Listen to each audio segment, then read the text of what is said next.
belajar dari satu hadis Nabi Muhammad SAW. Nabi menjelaskan kondisi umat Islam di akhir zaman. Kenapa Ustaz tak bersuara? Saya bilang, di saat banyak orang yang menghina agama, kok Ustaz tak bersuara? Macam mana lagi? Awak bekerja di situ, peri awak di situ, makan minum bini awak di situ, bersuara pula awak nanti awak dimutasi. A'udzubillahi minasyaitonirrajim. Bismillahirrahmanirrahim. Assalamualaikum warahmatullahi wabarakatuh. Alhamdulillahirabbil alamin, wassalatu wassalamu ala asyrafil anbiya'i wal mursalin wa ala alihi wa ashabihi ajma'in. Rabbi shrah li sadri wa yassir li amri wahlul 'uqdatam min lisani yafqahu qawli. Bapak Ibu jamaah salat zuhur yang kami muliakan, kami doakan semoga kita semua senantiasa dalam keadaan sehat walafiat. Allah beri kita rezeki yang penuh berkah melimpah ruah, dan kemudian semoga Allah kokohkan iman istiqomah kita sampai nanti kita semua kembali menghadap Allah Azza wa Jalla. Amin ya rabbal alamin. Sebagaimana setiap hari Kamis kita mencoba untuk belajar dari hadis-hadis Nabi Muhammad SAW, pada kesempatan dan mulia ini kita mencoba untuk belajar dari satu hadis Nabi Muhammad SAW yang diriwayatkan oleh Imam Abu Daud dalam kitabnya hadis nomor 3745. Hadis yang terdapat dalam kitab yang ditulis oleh Imam Abu Daud, hadis nomor 3745. Hadisnya diriwayatkan dari sahabat nan mulia bernama Sauban. An Sauban qala Rasulullah sallallahu alaihi wasallam, yushikul umam an tada'a alaikum kama tada'al aklah ila qas'atiha.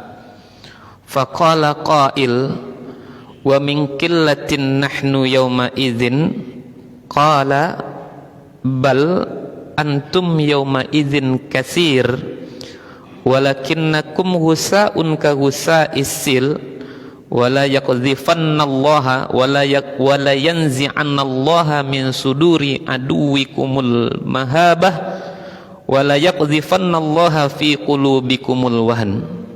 Qila faqala qail ya Rasulullah wa mal wahn, qala hubbud dunya wa karahiyatul maut. Artinya, hampir datang masanya, kata Nabi, sudah dekat waktunya.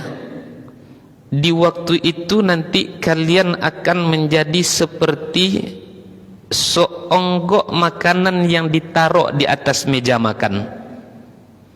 Lalu orang-orang yang serakah, mereka akan berlomba-lomba dan berebut untuk memakan yang telah ditaruh di atas meja tadi.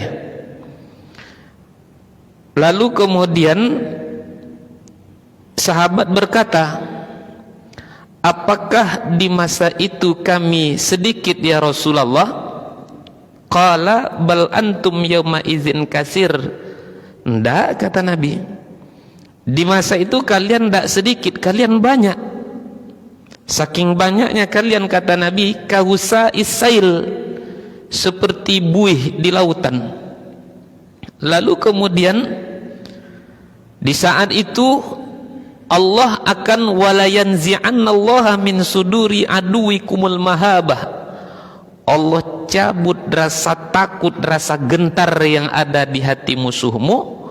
Lalu kemudian wala yaqdhifannallaha fi qulubikumul wahn. Lalu Allah campakkan ke dalam hatimu suatu penyakit yang disebut dengan wahan. Sahabat bertanya, wahai Rasulullah, wahan itu apa? Hubbud dunya wa karahiyatul maut, yaitu terlalu cinta kepada dunia dan kalian takut akan mati. Jadi Bapak Ibu, gambarannya hadis ini Nabi menjelaskan kondisi umat Islam di akhir zaman. Bagaimana kondisi kaum muslimin di akhir zaman itu diperumpamakan oleh Nabi seperti hidangan yang ditaruh di atas meja makan. Lalu orang-orang yang kelaparan, lalu orang-orang yang rakus berebut untuk mengambil makanan tadi, dan tak satu pun yang menghalanginya. Lalu kemudian sahabat bertanya kepada Rasulullah, di masa itu kami sedikit ya Rasulullah. Enggak, kalian enggak sedikit, kata Nabi, banyak. Nah, itu terjadi kenapa? Di antaranya karena rasa takut di hati musuh sudah tidak ada, dan sementara kita lemah di saat itu, tambah lagi umat Islam menjadi orang-orang yang cinta kepada dunia dan takut mati. Nabi menggambarkan kondisi umat Islam di akhir zaman begitu lemah. Dan barangkali perlahan demi perlahan ini kita lihat dan kita saksikan hari ini, Bapak Ibu yang dimuliakan Allah. Kita tinggal di negeri yang mayoritas beragama Islam, tapi kita tengok hari ini orang tak segan-segan untuk menghina Islam. Orang tak segan-segan untuk meremehkan Islam. Sempat ada satu video yang viral saya tengok dulu. Apa katanya? Islam itu TAIK. Tak enak kita menyambungnya karena kita berada di tempat yang suci. Islam itu TAIK. Lalu kemudian yang akhir-akhir ini lagi viral juga, menghinakan kemuliaan Rasulullah sallallahu alaihi wasallam, mengatakan Al-Quran itu bukan kalamullah tapi buatan Nabi Muhammad sallallahu alaihi wasallam, menyamakan suara azan dengan gonggongan anjing. Kemudian mengatakan Islam itu adalah agama teroris. Orang-orang yang berusaha istiqomah untuk menjalankan syariat Islam diremehkan, dihinakan. Contohnya, nampak orang yang jenggotnya panjang, kambiang lewat. Nampak orang celananya di atas mata kaki, woi banjir yo pak. Nampak orang pakai cadar, oh ninja Hattori, ciri-ciri radikal. Wal'iyazubillah. Ini kondisi di akhir zaman.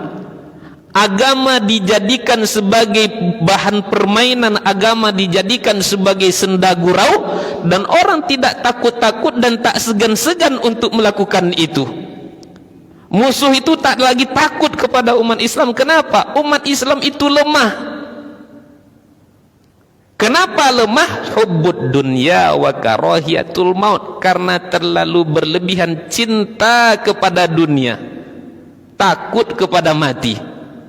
Cinta dunia itu contohnya apa? Mohon maaf Bapak Ibu, orang kadang-kadang hanya karena lambung yang panjangnya sejengkal, tidak berani dia menyampaikan yang hak itu hak, yang batil itu batil. Hanya demi harta, kekayaan, jabatan yang tak akan lama, popularitas pun tak akan lama, orang tak berani membela agamanya. Bahkan berada pula pada barisan orang-orang yang menghina agama. Satu ketika pernah saya uji, ada seseorang, bagi saya ini orang terpandang juga lah, ustadz juga gelarnya. Kenapa ustadz tak bersuara, saya bilang, di saat banyak orang yang menghina agama, kok ustadz tak bersuara? Macam mana lagi awak bekerja di situ, peri awak di situ, makan minum bini awak di situ, bersuara pula awak, nanti awak dimutasi, seakan-akan yang memberikan rezeki itu adalah atasannya sendiri. Di mana letak tauhid kita kepada Allah? Bukankah ketika itu kita telah menyekutukan Allah Subhanahu wa taala? Lebih takut kepada atasan daripada takut kepada Allah Subhanahu wa taala. Syirik. Innallaha la yaghfiru an yushraka bihi wa yaghfiru ma duna dzalika liman yasha. Satu-satunya dosa yang Allah takkan mau ampunkan adalah dosa syirik. Hanya karena jabatan, hanya karena kekuasaan, hanya karena kekayaan yang pun tak akan kita miliki sampai akhir hayat. Orang tak mau menyampaikan dan tak berani untuk menyuarakan yang hak itu hak, yang batil itu batil, cari aman sendiri. Ini yang bertolak belakang dengan zaman-zaman Rasulullah dan para sahabat. Khalid bin Walid ketika dia ditanya, kalau bahasa kitanya, ente kok enggak takut mati? Setiap peperangan ente ada di situ. Apa kata Khalid bin Walid? Nuhibbul maut kama nuhibbul hayah. Kami ini cinta kepada kematian sebagaimana kami cinta kepada kehidupan. Tidak ada yang mereka takut, sudah putus urat takutnya. Ulama-ulama dahulu tak takut-takut masuk penjara, bahkan nyawa mereka yang menjadi taruhan demi membela agama. Kenapa? Takut mereka yang tersisa cuman kepada Allah. Mereka yakin bahwasanya di dunia ini tak abadi, yang abadi hanyalah akhirat sana. Walal akhiratu khairul laka minal ula. Umat Islam hari ini di tengah serangan datang bertubi-tubi kepada kita umat Islam, sudahlah kita lemah, tambah lagi terpecah belah.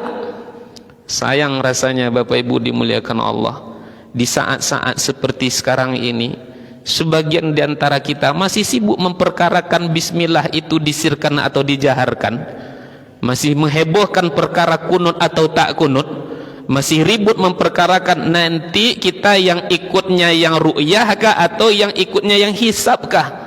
Lalu kemudian tak pandai juga menjaga lidah di saat itu, saling menjatuhkan antara satu dengan yang lainnya. Kalau ini sudah terjadi, siapa yang akan bertepuk tangan melihat kita bertikai?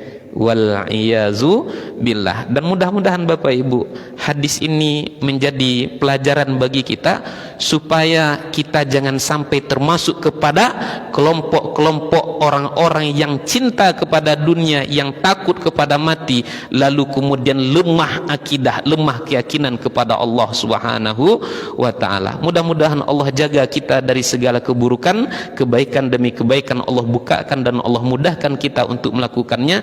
Dan mudah-mudahan kita ini tidak termasuk ke dalam orang-orang yang turut ambil andil dalam melemahkan agama kita nan mulia. Wabillahi taufik wal hidayah. Wassalamualaikum warahmatullahi wabarakatuh.